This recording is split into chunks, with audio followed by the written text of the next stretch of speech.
बोले लूता लागे ला कसाई मुँह कैले बाड़ू जहराई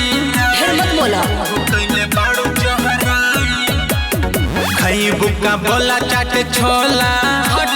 गलती के ले बुका तू फाइन ठीक नहीं कैसे जिया पखेला बाड़ी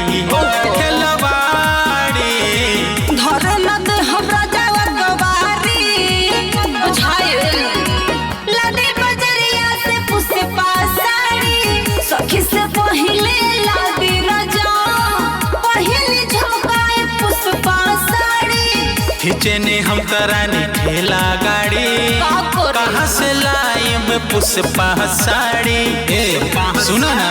पुष्पा साड़ी कहाँ से लाई में पुष्पा साड़ी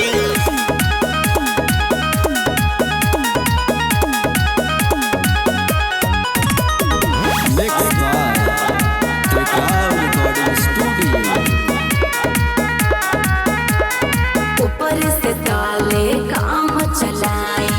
भीतर न करे सुना पानी पानी चंचल चितवन अगयाइल मन करे दा किस तू मच रानी हटाने अरे बतिया के बुझा ऊपर से ताले काम चलाए भीतर न करे सुना पानी पानी चंचल चितवन अगयाइल मन करे दा किस तू मच रानी मूड बनल बाटे पीके आइली ताड़ी धरे न दे हमरा जावा गवारी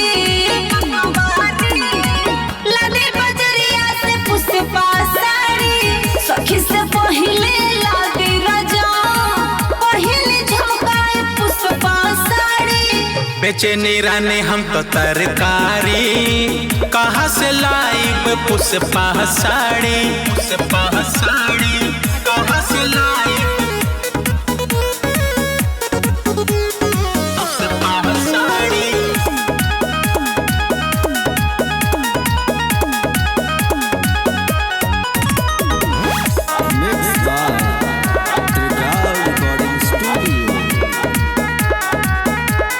पुष्पा साड़ी के काकर पुरानी ओ मगैया तो है हार लादी जखमी देवर से मुँह जदे खोलनी किने के सारा बाजार लगे बुझाए पुष्पा साड़ी के काकर पुरानी रवि मगैया तो के हार लादी ऐसन बात बा जखमी देवर से मुँह जदे खोलनी